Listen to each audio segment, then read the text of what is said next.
The Conjuring, otherwise known as a license to print money, because much like the oil companies, James Wan, the director, is going to bleed the earth dry of every last bit of Conjuring interest until eventually it poofs away like a pensioner's fart in the wind. James would go on to find success with his little-known indie flick from 2004, Saw. You've probably never heard of it, and after the gears were nice and lubed and his first little money machine was ploughing on full steam ahead, he decided, you know what, more. And pretty much did the exact same thing once again with the Insidious and Conjuring series, which both just happen to be incredibly important staples in the world of modern day horror, with their effects still being felt strong to this day. So basically, James Wan suffers from the extreme and overbearing constant compulsion known as gotta get that bag. And as someone who has milked an entire video idea for over a year straight, I respect that. The movie begins by introducing us to Ed and Lorraine Warren, two of perhaps the most famous paranormal investigators in the world, who have both been directly involved with some of the most well-known documented paranormal cases. They're listening to the story of two roommates in 1968 as they discuss the Annabelle case, or as we all know it as, that trilogy of weird doll movies. The roommates discover what they thought was the spirit of a little girl in their apartment, as strange occurrences like a doll seemingly moving on its own would occur.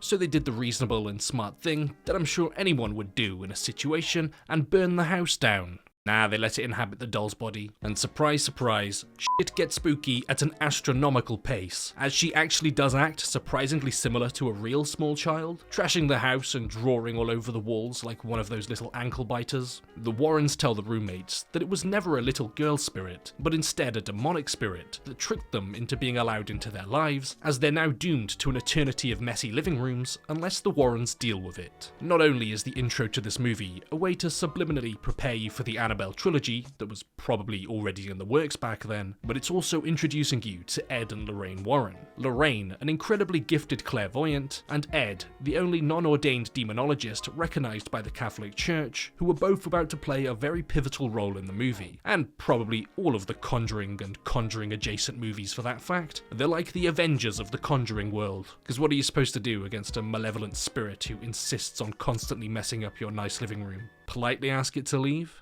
And much like the Annabelle case of 1968, The Conjuring is also based on a real case, the case of the Perron family in 1971, where you guessed it, there be ghosts. We see a family pulling up to their new nice big home, way out in the middle of nowhere, much to the dismay of their eldest daughter. The family being Carolyn the mother, Roger the father, and the daughters, Andrea, Nancy, April, Cindy, and Christine. The place could do with a fresh coat of paint, but hey, it could be worse. It's not like there's an ancient ghost haunting the property or anything like that. And for a while, things do go relatively normal, with just a few strange occurrences. Sadie, the family dog, senses that there's something wrong and just simply refuses to enter the property, and you should always listen to the dog. If the dog wants nothing to do with it, then neither should you. The dog's dead. The girls discover a boarded up entrance to the basement while playing a game of hide and clap.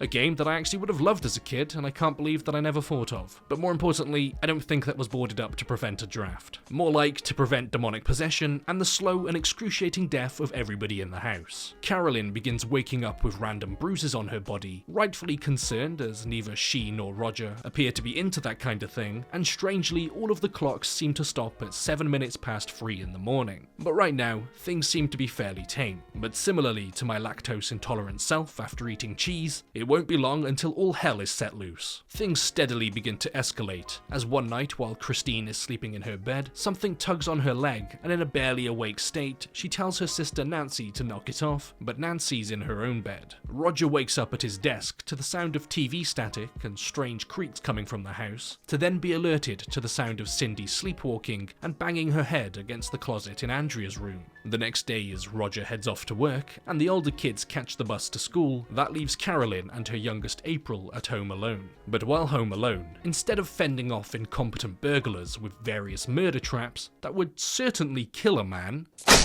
April tells her mother that Rory can be seen by winding up this toy music box and looking into the mirror, but after trying it for herself, she sees nothing, quickly moving on as April asks if they can both play hide and clap. April hides as Carolyn begins wandering around the house in a blindfold, and after asking her to clap, she's led into Andrea's bedroom, where the closet Cindy was banging her head against the previous night begins to open on its own. But if we know anything about James Wan, he sure likes to have terrifying little boy ghosts in his movies. There better not be a creepy little Victorian-era boy in that closet. Carolyn, thinking she's figured out April's hiding spot, asks for the third and final clap, followed by a pair of hands emerging from the closet and clapping, clearly not the hands of a young child. Hearing the breathing sounds of this apparent asthmatic ghost, Carolyn makes her way over to the closet before suddenly April appears in the doorway behind her, telling her that she took too long and that April wins. So of course, she immediately grabs April and runs far away from this now obviously haunted house to never return again.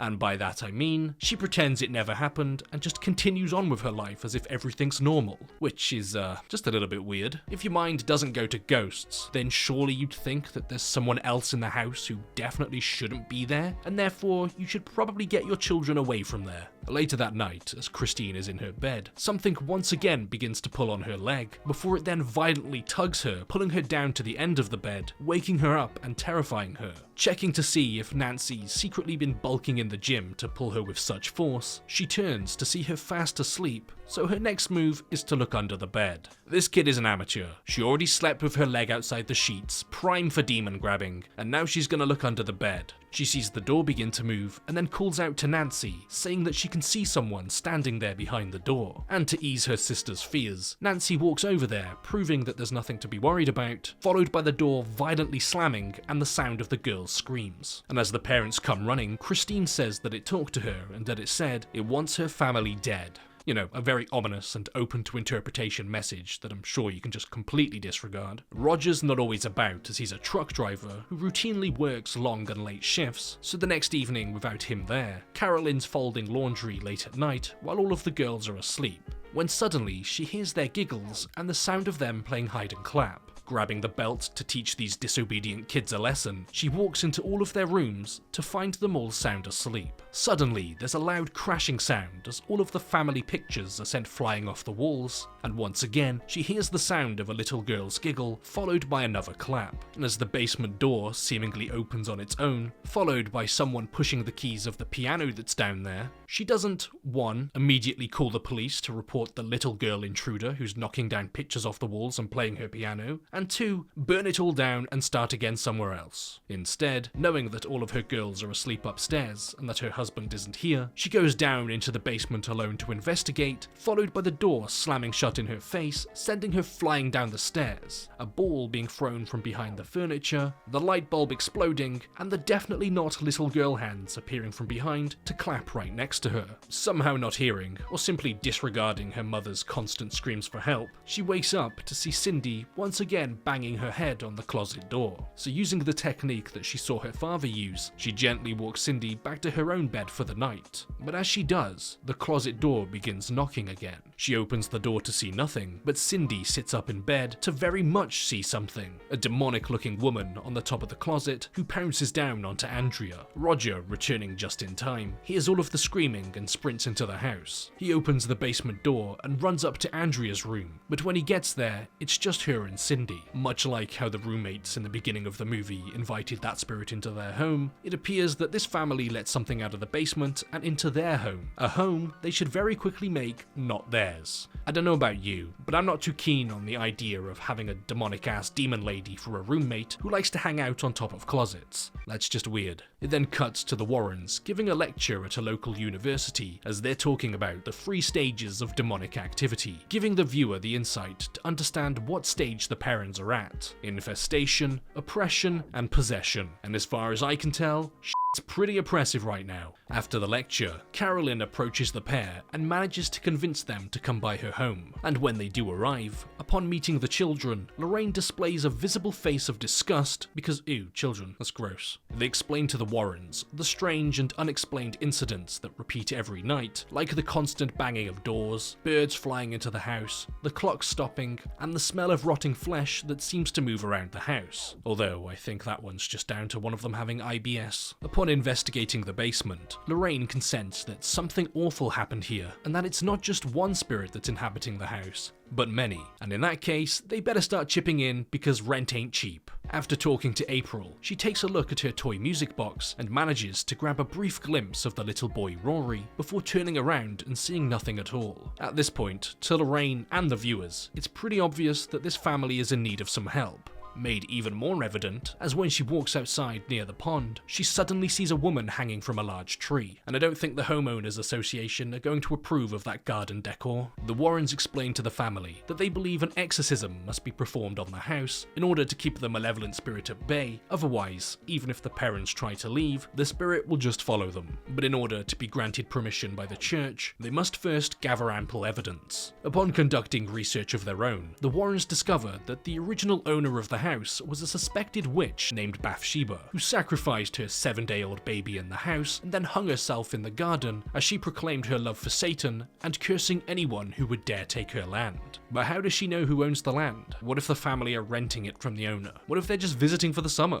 Does the ghost witch take regular visits down to the realtor's office for the slim chance that she just happens to be there when someone buys it? They also discover that her time of death was 7 minutes past 3 in the morning, the exact time that all of the clocks stop, and that a family who lived there in the 30s had a little boy named Rory who went missing in the local woods, resulting in the mother taking her own life in the basement. That amongst a slew of remarkably similar incidents taking place on the neighbouring properties, whose houses lay on the land that has since been subdivided but did once indeed belong to Bathsheba. So in summary, Bathsheba is the type to think that if I can't have it, then no one can have it. And her method in doing so was to kill all of the kids. The Warrens show up the next day to gather the evidence that they need, with their friend Drew and a skeptic police officer named Brad to oversee it all. They set up various cameras all around the house, as if they're preparing to film the new season of Paranormal Big Brother, as well as thermostat-triggered cameras, bells on door handles, microphones, and UV lights, for a reason that you probably don't want to know. After the basement door appears to open on its own again, Brad begins filming Ed and Lorraine as they go down to investigate. But as soon as Lorraine gets down there, she starts to feel unwell, so they head up to leave, followed by the door violently slamming behind them. Because despite clearly inviting them down there, she really doesn't want them down there. They stay the night, and when the next day rolls around, they decide to do what they can to help out around the house, and as Lorraine's hanging up laundry, a sheet flies away and wraps around what appears to be a person before flying to the upstairs window, revealing someone staring down onto her. Lorraine realizes that that's Carolyn's room where she's currently taking a nap, and as she makes a run for the house, we see another bruise appear on Carolyn, and then she wakes up to be greeted to the sight of Bathsheba, perhaps a little too close for comfort, before she then sprays blood into her mouth. Talk about morning breath. As Lorraine comes running to Carolyn's aid, she simply brushes it off, acting as if she wasn't just puked on by a couple 100-year-old woman with a blood fetish. That night, as Brad's making himself a coffee, he sees a maid with cut wrists, saying, "She made me do it," and the last time that I checked, this family didn't have a maid. Cindy suddenly begins to sleepwalk, making her way into Andrew's room upstairs, followed by the door slamming shut and locking behind her. Amongst the chaos of trying to get into the room, Drew and Lorraine can hear through the microphones the voice of a little boy in the room with her, and once they do manage to get into the room, it's freezing cold and Cindy is nowhere to be seen. Using the UV lights, they discover a hidden passageway behind the closet, where they then find her unconscious. After they get her out to safety, Lorraine goes in to investigate further,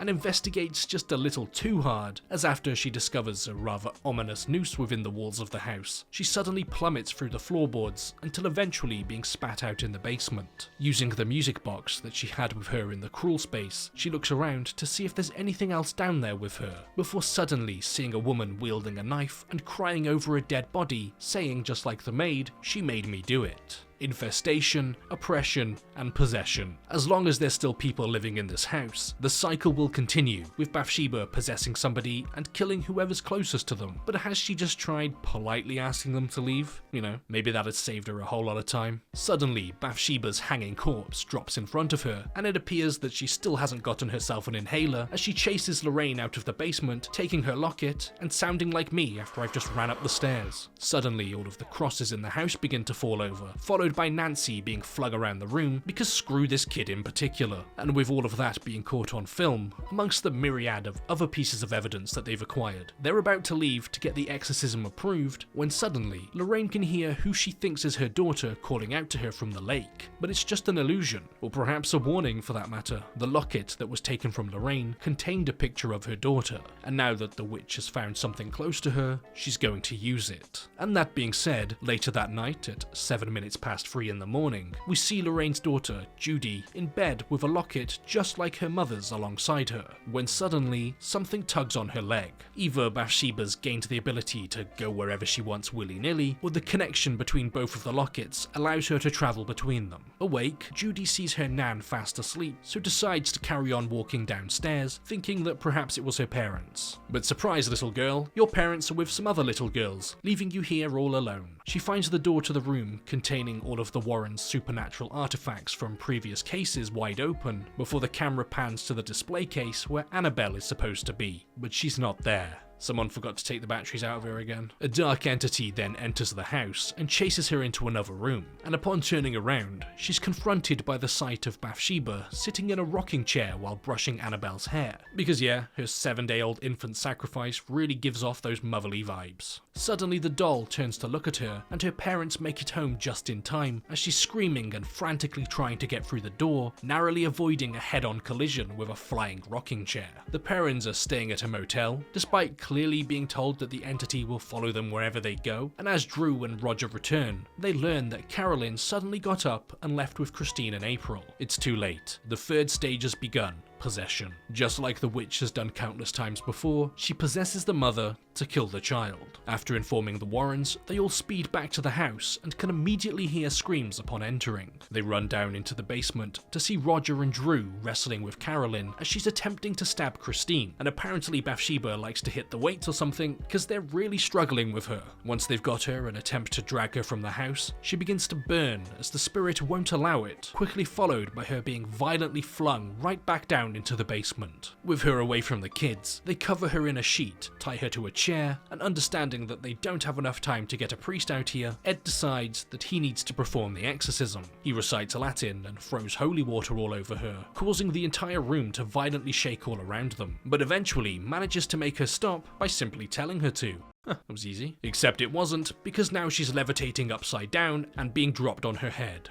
While all of this is happening, Drew is frantically running around the house trying to find where April is, and following her cries, he finds her beneath the floorboards in the kitchen, and as soon as he begins breaking through to her, Bathsheba grabs a pair of scissors and runs into the hole that Lorraine fell through earlier and attempts to get to April. Wow, this ghost has some exceptional planning skills. It's like she set all of this up, and as she's about to kill her with the scissors, Ed, using the power of God, condemns her back to hell, while Roger and Lorraine, using the power of love, get through to Carolyn to remind her of the happy times. And eventually, it works. Peace and love and all that. And then the movie comes to an end, with Ed and Lorraine taking the toy music box back to the room in their house, and in a move that absolutely no one saw coming, suddenly it begins to play on its own, and the families all go on to live happily ever after, while the studios milk the success of this movie and make about 20 more. Because my god, James Wan's figured this out. The Conjuring actually surprised me with how genuinely unsettling it is, and listen up. I'll let you in on a little secret about myself. As someone who covers horror movies for a living,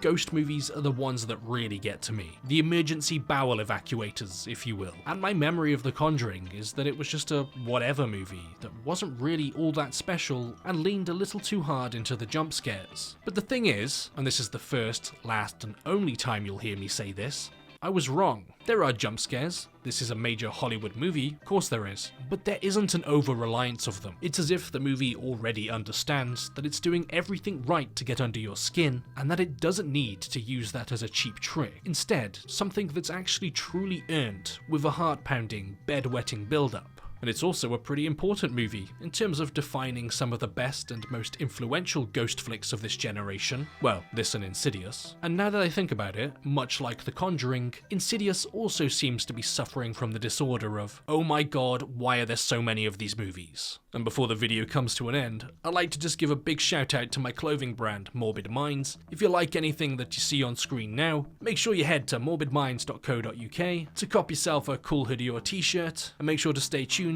because we'll have new designs coming out soon. And if you're down in the description clicking links, you may as well follow me on Twitter anyway, hey? So before we finish up, I'd like to give a big shout out to my patrons. Thank you to Dom, Hunters263, Rebecca Pitts, A Dandy in Space, Martin Brannan, Natasha Twyman, Jared CBs, Pascal Mathis, Fighting the Pirates, Richard McGowan III, Macy J, Reese Harford, Horatio, Ramey Patterson, Chris, Michelle, Newcomb, Dennis, Wade Knott, Ike, Ashley L. Wintz, Austin Weipert, Christopher Butsky, Joshua Torres, Billy Kyle, Remy, Fire Goes Fast, Josh Brooks, and Ash Kamahara. So a big thank you to my patrons, and thank you to everyone else for watching.